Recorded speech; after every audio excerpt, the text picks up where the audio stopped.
Ce soir, nous commençons une nouvelle section dans notre série d'études d'introduction au livre de la Bible. Un troisième groupe d'ouvrages dans l'Ancien Testament. Est-ce que quelqu'un peut me dire combien de divisions nous retrouvons dans l'Ancien Testament? Si on parle, par exemple, des 5 premiers livres, on les appelle Le Pentateuque. le Pentateuque, la loi de Moïse, grosso modo. Donc, le Pentateuque.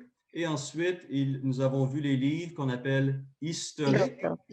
C'est vrai qu'ils nous amènent de la période des juges jusqu'à l'exil et au-delà, avec le retour avec Esdras, Néhémie et Esther. Et ce soir, nous commençons une nouvelle série qu'on appelle les livres poétiques, une collection de 5 livres composés de Job, Psaumes, Proverbes, l'Ecclésiaste et le Cantique des Cantiques. Et plus tard, à l'automne, nous allons commencer la dernière section, grande section de l'Ancien Testament, les livres prophétiques, en voyant les 5 grands prophètes et les 12 petits prophètes.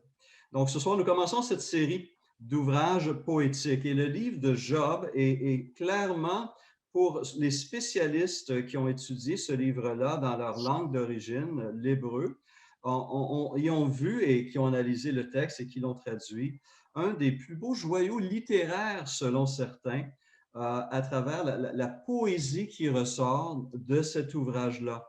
On va voir, entre autres, que le livre a une structure qu'on appelle ABA, prose, poésie, prose, donc écrit régulier, poésie et écrit régulier.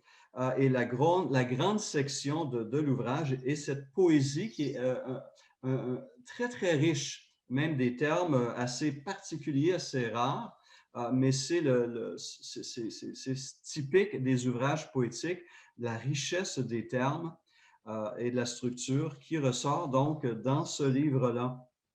Le livre de Job, évidemment, suscite beaucoup d'attention parce qu'il soulève une des grandes questions existentielles, le pourquoi de la souffrance. La question de la souffrance est en parallèle de la justice de Dieu. Comment un Dieu juste et bon peut-il permettre la souffrance?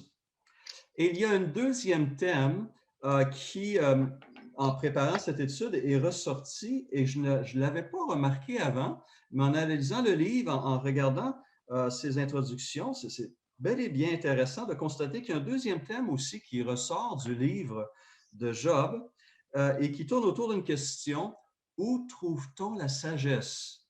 On va voir le chapitre qui soulève cette question-là dans quelques instants. Mais le thème, donc, de la souffrance, c'est la justice de Dieu, et un deuxième thème qui surgit: où trouve-t-on la sagesse? Et évidemment, la réponse, nous la connaissons. La sagesse, évidemment, se trouve en Dieu, ultimement.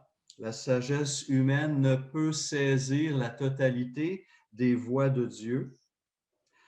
Et à travers cet ouvrage-là, on voit que tenter de répondre justement à la question de la souffrance est loin d'être évident, loin d'être facile. Et ce n'est qu'à la fin, chacun des participants, Job, ses 3 amis et le petit dernier, le jeune Éliou, qui a écouté une bonne partie du discours avant de prendre la parole vers la fin, ils sont tous réduits au silence. Ils n'ont plus rien à répondre et c'est à ce moment-là que Dieu prend la parole et se met à son tour à questionner ces personnes. Alors, qu'est-ce qu'on sait sur l'ouvrage? Au niveau de l'auteur, on en sait très peu. En fait, on en sait presque rien. Nous ne savons pas exactement qui est l'auteur du livre de Job. Aucune indication est donnée dans le livre ou ailleurs dans la Bible. Ce qu'on peut affirmer par ailleurs, c'est que le personnage central, Job, est bel et bien considéré comme un personnage historique. Ce n'est pas une création fictive, ce n'est pas un personnage fictif, mais bel et bien historique. Et cela se constate à travers deux autres auteurs bibliques, les seuls autres auteurs qui vont parler de Job: Ézéchiel et Jacques, le frère demi-frère de notre Seigneur Jésus, les deux livres où on parle de Job. Ézéchiel, chapitre 14, versets 14 et 20, dit ceci. La parole de l'Éternel me fut adressée en ces mots. Fils de l'homme, si un pays péchait contre moi en se livrant à l'infidélité, et si j'étendais ma main sur lui, si je brisais pour lui le bâton du pain, si je lui envoyais la famine, si j'en exterminais les hommes et les bêtes, et qu'il n'y ait au milieu de lui ces trois hommes, Noé, Daniel et Job, et ils sauveraient leur âme par leur justice, dit le Seigneur l'Éternel. Un petit peu plus loin, verset 20, et qu'il n'y ait au milieu de lui Noé, Daniel et Job, je suis vivant, dit le Seigneur l'Éternel, ils ne sauveraient ni fils ni fille, mais ils sauveraient leur âme par leur justice. Donc, Ézéchiel cite Dieu, et Dieu considère ces trois personnages, dont Job, comme des personnages historiques. Jacques, chapitre 5, verset 11, dit ceci. Voici, nous disons bienheureux ceux qui ont souffert patiemment. Vous avez entendu parler de la patience de Job et vous avez vu la fin que le Seigneur lui accorda, car le Seigneur est plein de miséricorde et de compassion. Donc, pour Jacques aussi, la vie de Job est une vie réelle qui nous sert d'exemple et qui pointe vers la miséricorde et la compassion de notre Seigneur. Quand cet ouvrage a-t-il été rédigé ou quelle période de l'histoire les événements qui y sont relatés se sont-ils passés? Alors, le récit lui-même, lorsqu'on découvre la personne de Job, le contexte, les lieux géographiques et tout cela, pointe vers une indication que le récit lui-même est très vieux, est très âgé. Et il nous ramène essentiellement à cette période qu'on appelle la période des patriarches. Donc, qui commence avec Abraham. Les éléments qu'on voit là-dedans qui pointent vers ce caractère très vieux du livre, on voit la longévité de vie de Job, je crois que c'est 140 ans si ma mémoire est bonne, le mode de vie qui est décrit, le rôle sacerdotal que le père de la famille, le chef de la famille accomplissait, la richesse qui était évaluée en troupeaux exclusivement, les dangers qui étaient encourus par les razzias des Sabéens, des Chaldéens, des peuplades qui sont restés nomades jusque vers l'an 1000 avant Jésus-Christ. Donc, tous ces éléments-là, l'absence de référence à la loi, etc., pointent vers un récit qui est très, très éloigné dans le temps et qui remonterait donc à la période des patriarches. C'est la raison pour laquelle moi, je suis actuellement à une lecture chronologique de la Bible cette année et on me fait lire Job, le livre de Job, entre Genèse 11 et Genèse 12, qui nous introduit Abraham, le premier des patriarches. Et on situe donc dans cette lecture chronologique le livre de Job à cette époque. On sait aussi que dans l'Ancien Orient, les écrits de la sagesse remontent bien même au-delà de l'an 2000 avant Jésus-Christ. C'est un style d'écriture, un style d'ouvrage qui était très, très commun durant cette période. Donc, il y a plus de 4000 ans. On a des expressions dans le livre aussi qui démontrent le caractère très vieux du récit. On utilise, par exemple, une monnaie, un terme pour une monnaie, le kézita, au chapitre 42, verset 11, qui est une monnaie qui datait d'avant l'époque de Josué. Est mentionné en Genèse 33, Josué 24, 32. Donc, vraiment, c'est un récit qui est très âgé et qui remonte loin dans le temps. On pense que ce récit a circulé d'une manière orale, a été transmise, comme c'était très courant à l'époque, un héritage oral, circulé sous forme orale, avant d'avoir été rédigé dans sa forme actuelle, selon les spécialistes, probablement, mais sans grande certitude, du temps de Salomon, donc autour de l'an 1000 avant Jésus-Christ ou peut-être un peu après. Il y avait une période aussi durant cela où les écrits de sagesse ont été très populaires et Salomon en est lui-même un exemple, mais il n'y a pas de certitude. Alors, quel est le message central du livre? De quoi parle-t-il? Évidemment, on l'a souligné et on le connaît. Il nous parle de la souffrance, un sujet qui accaparait beaucoup l'attention et la réflexion de nombreux peuples, les Babyloniens, les Sumériens, les Égyptiens, à partir du 3e millénaire avant Jésus-Christ, 3000 ans avant Jésus-Christ, la question de la souffrance posait problème. Et on l'exprimait par cette question: pourquoi Dieu, s'il est bon, permet-il la souffrance de ses créatures? Et au temps de Job, et dans ses écrits, on peut trouver deux pistes de réponse. La première, qui n'est pas retenue par Job, est la suivante: Dieu est puissant, mais il n'est pas nécessairement bon envers les hommes.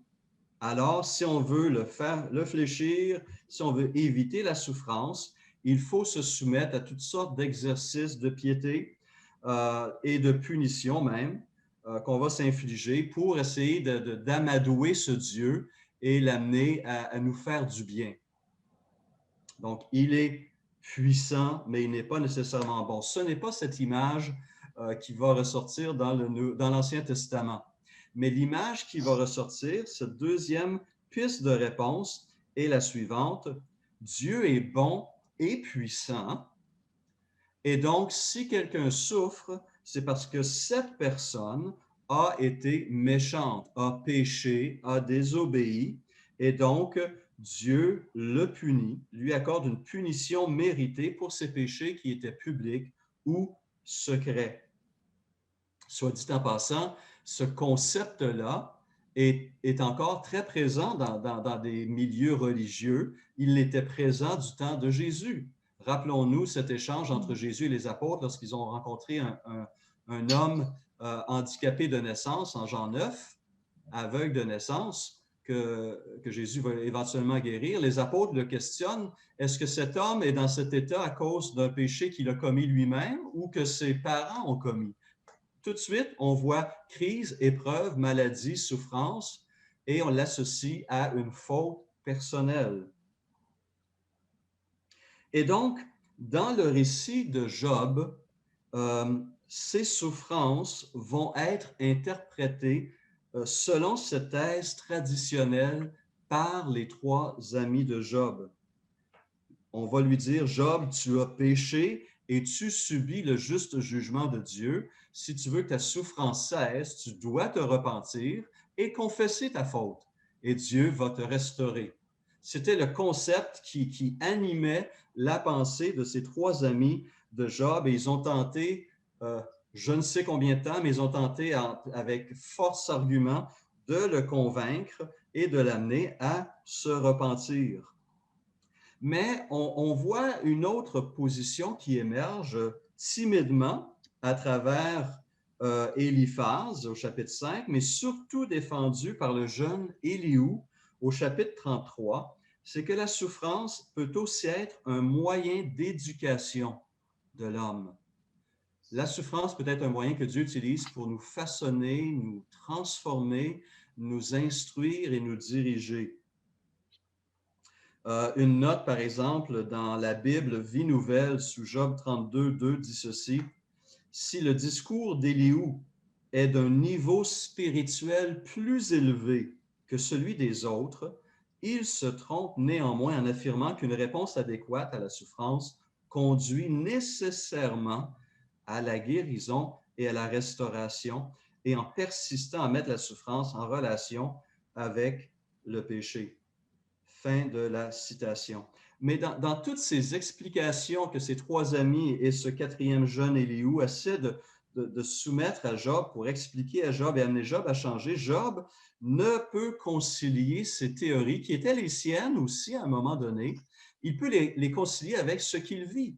Il sait qu'il est un pécheur, personne n'est parfait, mais il ne trouve pas une justification dans l'intensité de ses souffrances par rapport à ce qu'il a vécu dans sa vie intérieure et sa vie personnelle et sociale. Il ne peut concilier ces théories défendues par ses amis avec son expérience. Ceci amène... Oui? C'est moi qui parle. Je viens de demander le sens de son nom. Je n'ai jamais pensé à demander ça dans ma vie auparavant. Paraît-il, Job signifie persécuté. Et quand on est persécuté, normalement, c'est pour, c'est-à-dire, c'est pas parce qu'on est une mauvaise personne, mais c'est parce qu'on est en train de, de, de vivre de manière qu'on croit correcte. Mhm. Alors, il est pas maltraité parce qu'il est une mauvaise personne, mais il est persécuté, on peut presque dire, de tout le monde dans le livre. Non, hein? Mais il a été donc par Satan qui s'en est pris à lui. Oui, merci pour cette note, Mac. Ceci amène Kuhn. Kuhn a écrit un livre d'introduction, un des ouvrages que je consulte pour cette série. Il dit ceci: la fin du livre nous apporte le gage de la bonté et de la fidélité de Dieu, et il prendra soin de nous en temps voulu et saura nous donner, ici-bas ou dans l'au-delà, on doit souligner, je souligne ces points, ici-bas ou dans l'au-delà, tout ce qu'il nous a réservé dans son amour. Et ensuite, Kuhn va citer une parole de Frédéric Godet, un grand commentateur suisse du 18e siècle, 19e siècle. Voici cette citation. D'abord, Kuhn dit, la véritable raison de l'épreuve de Job se trouve dans le prologue, dans le défi que Satan a lancé à Dieu, chapitre 1, verset 9, et qui atteint celui-ci, c'est-à-dire Dieu, bien plus que Job. Et voici donc la citation de Frédéric Godet. Il dit ceci: car si le plus pieux des hommes est incapable d'aimer Dieu gratuitement, c'est dire que Dieu est impuissant à se faire aimer. Or, si la perfection d'un être est d'aimer, sa gloire est d'être aimé. Par conséquent, le coup le plus sensible que l'on puisse porter à l'honneur divin, c'est de prétendre que le plus pieux adorateur de Dieu sur la terre le sert avec cette unique pensée: que m'en reviendra-t-il? S'il en est ainsi, Dieu n'est plus qu'un puissant, flatté par des lâches. Il n'a pas d'amis, pas d'enfants, il n'a que des mercenaires et des esclaves. En décochant le trait enflammé qui réduit en cendres la piété de Job, c'est réellement au cœur de Dieu qu'il vise et il a frappé au but. Fin de citation de Frédéric Godet. Je trouve ça très, très intéressant. Et dans ce contexte-là, c'est bel et bien l'épreuve qui seule va faire éclater la vérité. Et c'est pourquoi Job, pour que l'épreuve, le test, le défi que Satan lance à Dieu, pour que ce défi puisse pleinement se dérouler, Job doit demeurer dans l'ignorance sur le pourquoi de ses souffrances, pour que l'épreuve soit amenée jusqu'à bout et qu'on puisse déterminer si un homme peut adorer Dieu, peut obéir à Dieu par amour et non pas par simple désir d'avantage. Et Kuhn continue, il dit, la question de Satan atteint aussi l'homme en plein cœur de sa dignité. Est-ce que l'homme n'est vraiment rien de plus qu'un consommateur qui marchande des faveurs de Dieu par sa piété? Est-il, comme le veut Satan, uniquement préoccupé de ses intérêts, ou comme le pensent les amis de Job, entièrement dépravé et corrompu? La vie et l'attitude de Job sont la réponse à cette question et sauvent la dignité de l'homme en même temps que l'honneur de Dieu. Dans ce sens, on a pu dire du livre qu'il était autant une défense de l'homme qu'une justification de Dieu. Très, très intéressant comme analyse de cet ouvrage. Alors, quel but visait l'auteur en écrivant cet ouvrage? Eh bien, c'était évidemment de confronter les différentes solutions qui ont été mises de l'avant à travers l'histoire et à l'époque pour expliquer le problème de la souffrance. Et on en a mentionné quelques-uns. Châtiment pour le péché, correction, enseignement, approfondissement spirituel, défense de l'honneur de Dieu. Il faut admettre aussi que vu sous cette optique-là, les amis de Job sont profondément investis dans cette situation-là, parce que toute leur théologie, toute leur conception de leur vie devant Dieu est remise en question s'ils ont tort et Job a raison, parce qu'eux aussi se considèrent relativement justes et sages. Et si un homme comme Job, qui est à ce moment-là réellement juste et sage, peut subir de telles épreuves, qu'est-ce qui dit qu'eux sont à l'épreuve des mêmes souffrances? Et c'est pourquoi ils se campent eux-mêmes dans cette position-là. Souffrance égale péché, repentance égale guérison. Mais cette équation, cette théologie ne fonctionne pas toujours. Elle n'est pas toujours vraie. Elle n'est pas entièrement fausse, mais elle n'explique pas tous les cas de souffrance. Si ce que Job affirme est vrai, leur théologie s'écroule. Et eux peuvent se demander, mais quelle assurance avons-nous pour notre propre vie? Alors, ils font tout pour arracher une confession à Job. Et Job est tenté par cela, parce qu'il peut être tenté de dire, bien, je vais confesser et je vais espérer qu'à travers cette confession-là, même si elle n'est pas réelle et authentique ou n'est pas fondée dans une réalité de mon vécu, j'espère que par cette confession, Dieu va alors se détourner de moi et va me soulager de ses souffrances. Donc, la tentation peut être forte aussi chez Job, sans parler évidemment de l'épouse qui joue, qui est le porte-voix de Satan. Maudit Dieu et meurt, n'est-ce pas? Pourtant, tout au long du livre, l'innocence de Job est soulignée et surlignée par l'auteur lui-même, Job 1.1, par Job lui-même, chapitre 6, verset 30, chapitre 9, verset 15, et confirmée aussi par Dieu à la toute fin, au chapitre 42, verset 7 et suivant. Donc, ce livre de Job s'enligne aussi comme certains psaumes, 37 et 73, comme Jérémie, comme Habacuc, en affirmant que la souffrance n'est pas toujours méritée et que nous ne pouvons pas nous attendre à voir triompher à tout coup la justice dans ce monde déchu et brisé. Je me permets ici une nouvelle citation de Kuhn.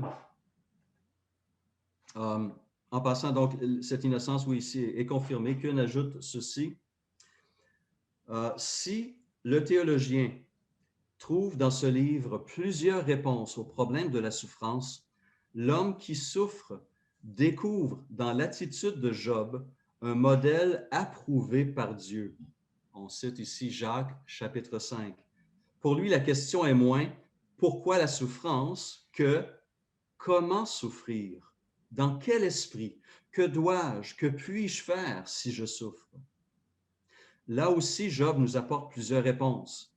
Son acceptation calme de la volonté souveraine de Dieu, chapitre 1, verset 21, chapitre 2, verset 10, est restée pour beaucoup de chrétiens la réplique de la foi aux coups inattendus qui les ont frappés. Sa reconnaissance pour les bienfaits du passé lui permet de dépasser le mal présent et de continuer à voir dans la main qui le frappe celle d'un Dieu d'amour. Mais pour Job, comme pour tous ceux qui sont atteints au tréfonds de leur être, vient un moment où il n'arrive plus à assumer son mal avec calme et foi. Que fait-il alors? Il épanche toute l'amertume de son âme, il crie ses protestations et son désarroi, mais il les crie à Dieu. Il ne s'en prend pas aux causes secondaires, les sabéens, les forces de la nature. Il remonte à la véritable origine et clame son innocence et son incompréhension à Dieu lui-même. Et c'est parce qu'il est rattaché, il est resté attaché à l'Éternel, que celui-ci se révèle à lui, chapitre 34 à 41, et le proclame juste, chapitre 42, verset 7. Fin de cette autre citation. Il y a donc beaucoup de richesse dans cet ouvrage à aller chercher, à aller miner. Au niveau de la structure du livre, on la comprend assez bien. Je l'ai mentionné, structure A, B, A, prose au tout début, chapitre 1 et 2, dans le prologue, qui parle de la mise à l'épreuve de Job, et une conclusion aussi, un épilogue en prose qui parle du rétablissement de Job, le chapitre 42, versets 7 à 17. Mais la grande section du livre est écrite sous forme poétique et contient 3 cycles de discours. Un premier cycle, chapitre 3 à 14, deuxième cycle, 15 à 21, troisième cycle, chapitre 22 à 31. Et à l'intérieur de ce cycle-là, il y a un appendice, ou je ne sais pas le terme exact, un autre discours au chapitre 28 où la question de l'auteur de l'ouvrage, non de Job ou de ses amis, mais on distingue dans ce chapitre-là une structure différente, un langage différent. On trouve donc l'auteur de l'ouvrage qui pose la question, chapitre 12 et au chapitre 20, où se trouve la sagesse dans tout cela? Comment on peut trouver des réponses? Qui a les réponses?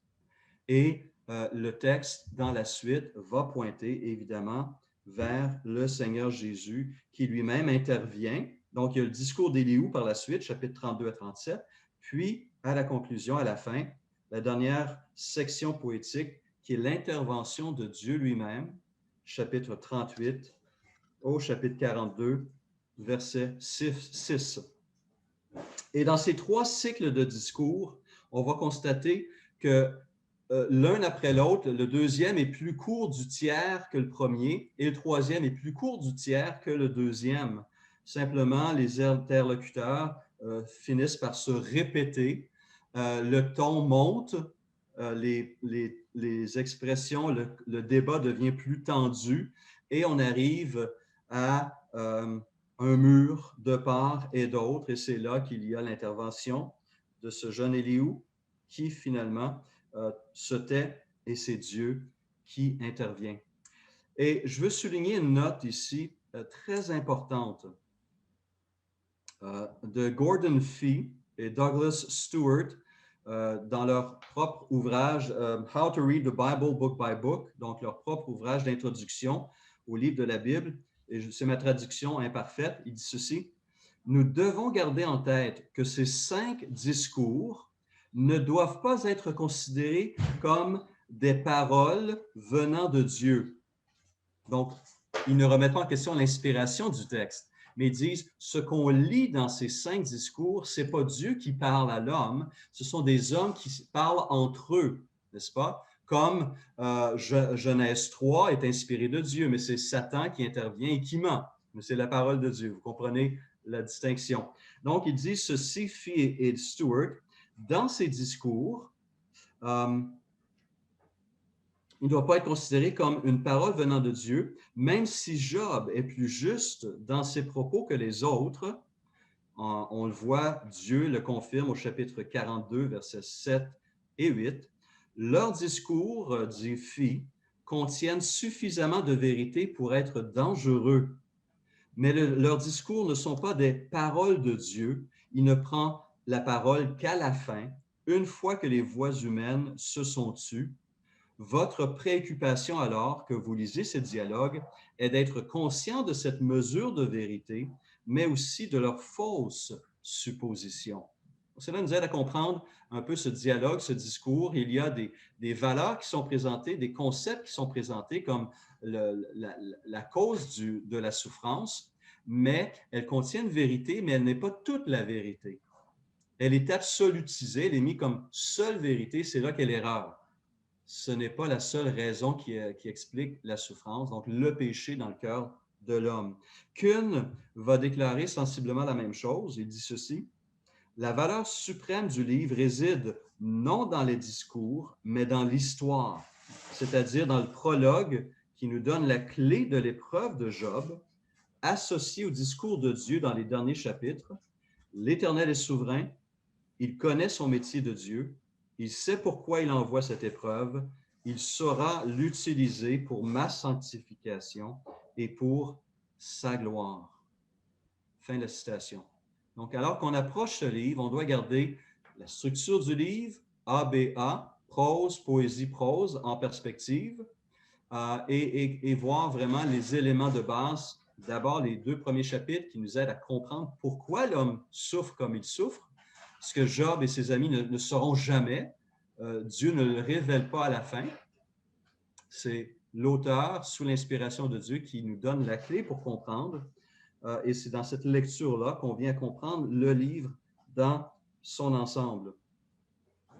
Alors, quelques petites constatations en concluant et peut-être voir si vous avez des commentaires vous-même dans votre méditation de cet ouvrage.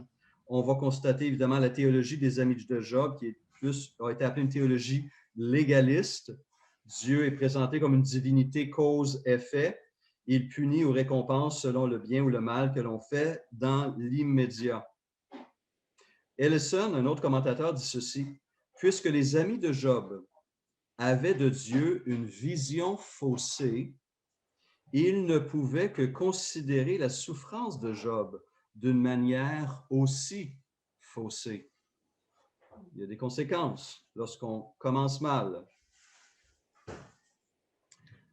Le livre nous montre aussi que Dieu est capable de se servir autant de l'adversité que de la prospérité pour amener son peuple à maturité. Le livre nous montre aussi ce portrait assez remarquable du trône de Dieu, n'est-ce pas, au chapitre 1 et 2, une scène très rare où on lève un petit peu le voile et on nous montre comment les choses se passent dans le ciel devant le trône de Dieu lorsque les messagers de Dieu, les anges, viennent et Dieu les questionne. Très intéressant comme scène qui nous est dévoilée là et qui reflète la parfaite souveraineté de Dieu, mais aussi sa grande sollicitude, son grand intérêt à propos des affaires des hommes et de leurs conditions.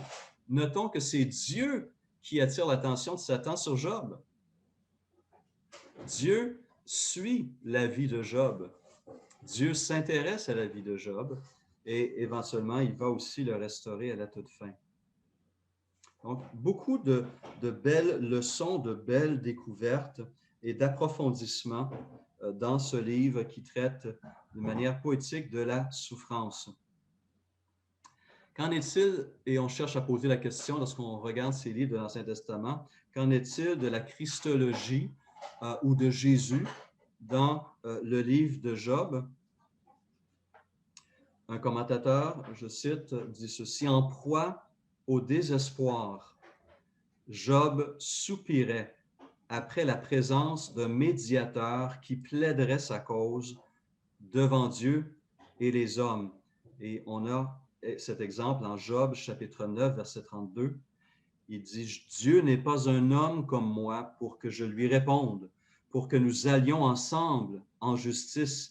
Il n'y a pas entre nous de médiateur qui pose sa main sur nous deux. » Puis, au chapitre 16, verset 19, et au chapitre 19, verset 25, Job révèle qu'il a trouvé un médiateur, qu'il y a un médiateur, qu'il y a un avocat. Et je cite ces 2 versets. « Déjà maintenant, mon témoin est dans le ciel. Mon défenseur est dans les lieux élevés. » Excuse-moi, Nina. Merci. Chapitre 19, verset 25. « Mais je sais que mon Rédempteur est vivant et qu'il se lèvera le dernier sur la terre. » Alors, Job n'est pas tout à fait conscient, n'a pas, évidemment, on est à peu près 2000 ans avant Jésus-Christ, il n'a pas toute cette révélation de Dieu encore, cette révélation progressive où Dieu s'est dévoilé progressivement dans ses différents rôles et éventuellement de ce rôle de Rédempteur. Il ne saisit pas que Dieu va envoyer un Rédempteur, mais il le cherche à l'aveuglette et réussit à le saisir par la foi. Ça, c'est vraiment fascinant de découvrir, même dans un des plus vieux livres, un des plus vieux récits bibliques, se trouvent déjà ces semences, cette promesse d'un Rédempteur. Plus loin encore, Alfred Kuhn va nous dire que Job est en fait une préfiguration de Jésus-Christ, l'homme de douleur, habitué à la souffrance, semblable à celui dont on détourne le visage. Vous avez reconnu ici Ésaïe 53, n'est-ce pas, verset 3. Tous les sens de la souffrance dont il est question dans ce livre convergent vers Jésus. Jésus a été éduqué par la souffrance. Hébreux 5:8. Il fut tenté comme nous en toutes choses. Hébreux 4:15. Il a souffert de l'incompréhension de ses amis. Marc 9, verset 32. De l'abandon de Dieu lui-même. Matthieu 27:46. Et il a subi l'épreuve suprême comme châtiment du péché, non les siens, mais les nôtres. Il a porté nos souffrances sur la croix, nos douleurs, il s'en est chargé. Il a été puni à notre place. À la lumière de cela, de ce portrait embryonnaire de Christ, de sa souffrance pour nous, on constate que le livre de Job, par les questions qu'il soulève et les réponses qu'il fournit, a vraiment une place de choix dans les livres de la parole de Dieu, non seulement par la beauté de sa poésie, la profondeur de sa prose, mais par cet appel à continuer à faire confiance en Dieu dans les situations les plus éprouvantes qui soient et en préparant la voie de la venue de notre Rédempteur, de notre Sauveur, de notre avocat, Dieu qui s'incarne et qui est la réponse ultime à la souffrance et à la question de Job, en devenant l'innocent souffrant, le serviteur souffrant, prenant sur ses épaules nos fautes. Donc, un livre riche, un livre qui a de précieux trésors à nous livrer. Et j'espère que ça vous donne le goût de le relire et le méditer à nouveau et d'en découvrir d'autres choses. J'aimerais vous rappeler aussi qu'il y a ce site, en fait, ces vidéos, ces courts clips vidéo développés par le Bible Project que vous allez trouver sur YouTube. Si vous allez sur YouTube et vous tapez Bible Project et vous tapez le mot Job, vous allez, ou n'importe quel livre de la Bible, vous allez trouver des petits clips vidéo de 3, 4, 10 minutes qui nous présentent d'une manière imagée, très dynamique et vraiment bien résumée tous les livres de la Bible. Et il y a une présentation de près de 11 minutes qui nous parle du livre de Job et qui nous amène à travers son livre, ses questions et sa structure de manière vraiment remarquable et très concise. Donc, une autre façon de se familiariser avec les différents livres de la Bible à travers cet excellent projet, le Bible Project, disponible gratuitement sur YouTube. Commentaires, questions ou réflexions de votre part en conclusion?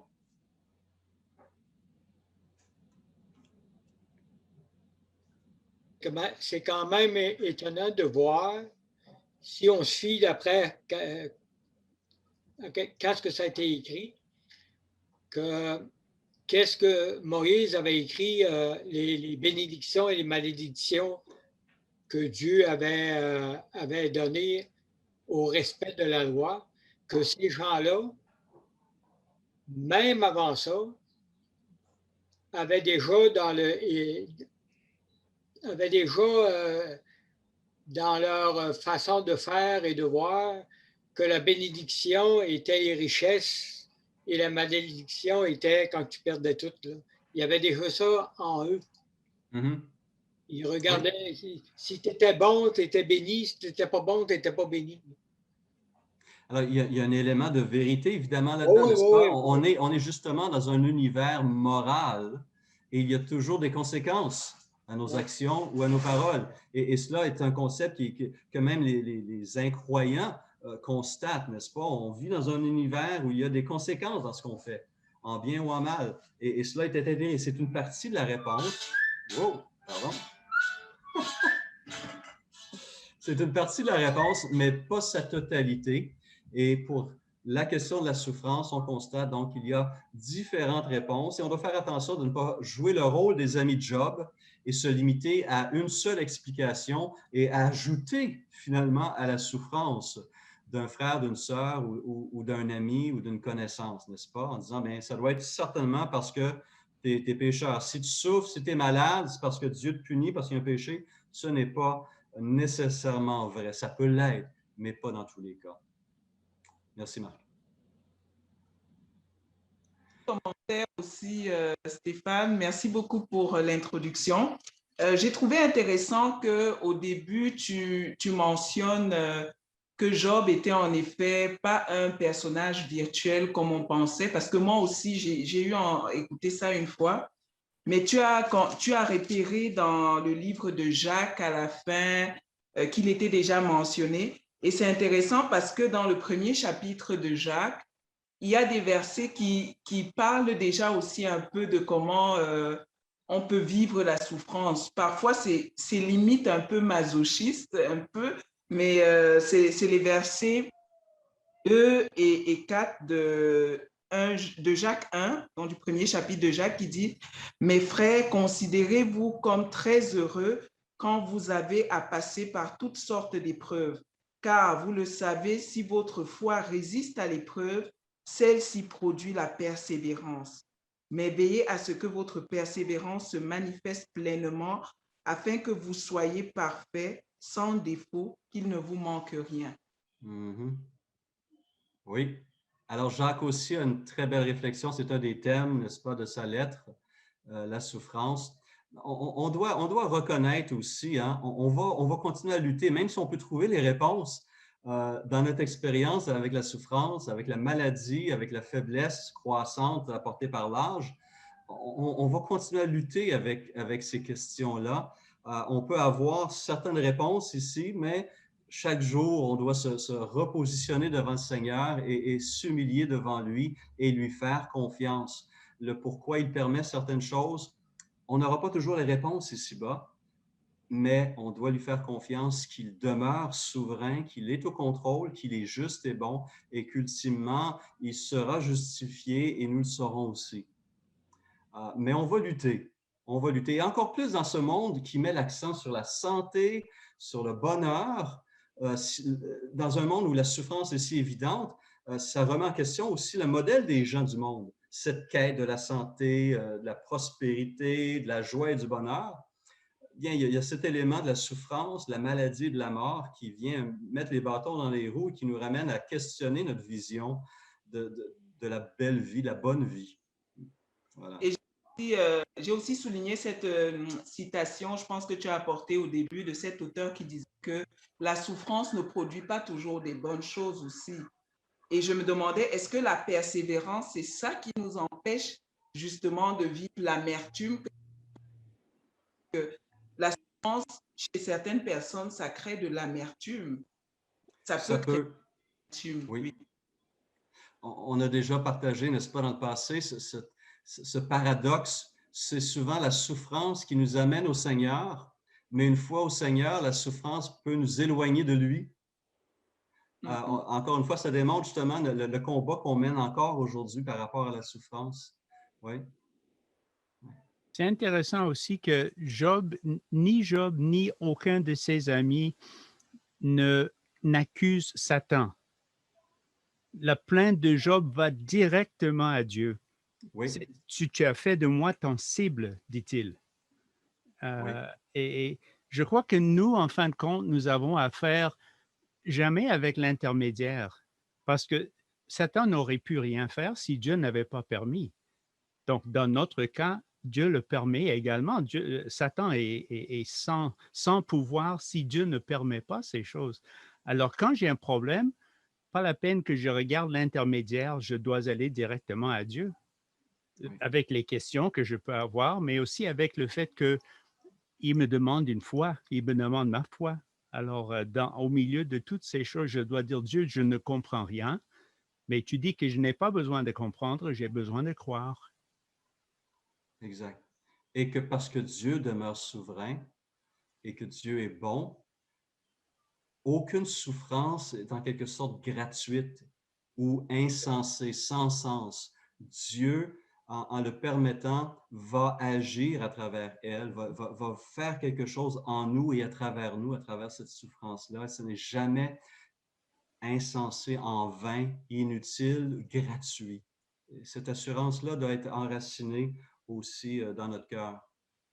Je propose de terminer s'il y a un frère et une sœur qui aimeraient remercier le Seigneur de nous avoir instruits par cet ouvrage. et de nous encourager à persévérer lorsque cette souffrance, qu'elle soit physique, mentale ou spirituelle, se manifestera. Peut-être certains le sont secrètement, mais d'élever donc nos cœurs et nos pensées vers ce Dieu qui est juste et qui sera pleinement justifié et glorifié par tout ce qu'il permet. Donc, un frère et une sœur qui voudraient terminer dans la prière, s'il vous plaît.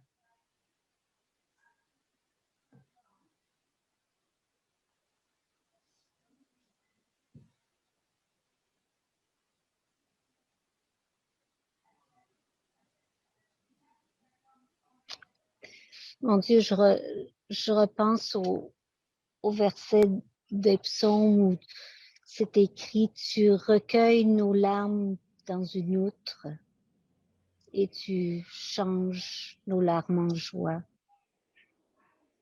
Seigneur, tu les connais, toi, nos luttes, nos larmes secrètes, nos cris vers toi comme ceux de Job. Merci pour l'espoir que tu nous donnes d'une éternité sans cette souffrance. Merci parce qu'on y a accès. Et Seigneur, dirige-nous pour que nous comprenions ça de plus en plus, de mieux en mieux, de façon plus profonde et que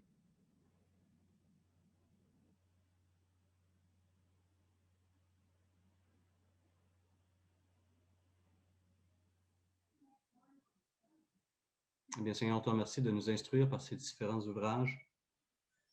Ce récit qui a plus de 3000 ans et qui nous ramène il y a 4 millénaires dans l'histoire du Moyen-Orient, ces interrogations qui reviennent génération après génération, siècle après siècle. Et tu te sers, Seigneur, de la souffrance pour nous conduire à toi. Tu te sers de la souffrance pour nous transformer à ton image, pour nous raffiner, pour nous amener à dépendre davantage de toi, de solliciter tes forces dans nos faiblesses. Et tu fais tellement plus encore. Et il y a même cette parole où tu nous dis qu'il nous a été fait la grâce par rapport à Christ, non seulement de croire en lui, mais encore de souffrir pour lui. Seigneur, des dimensions encore de la foi qu'on a à comprendre et à saisir davantage, plus profondément. Mais merci d'être notre enseignant parfait et sage. Et nous nous gardons, Seigneur, nous nous tenons à ton école, à tes pieds, pour être instruits dans tes voies. Prends soin de mes frères et de mes sœurs, Père, qui, comme moi, cheminent dans les voies que tu as tracées d'avance. On veut marcher avec assurance, avec confiance, avec foi, mais aussi les uns avec les autres, dans la même direction et pour ta gloire, s'il te plaît. Amen.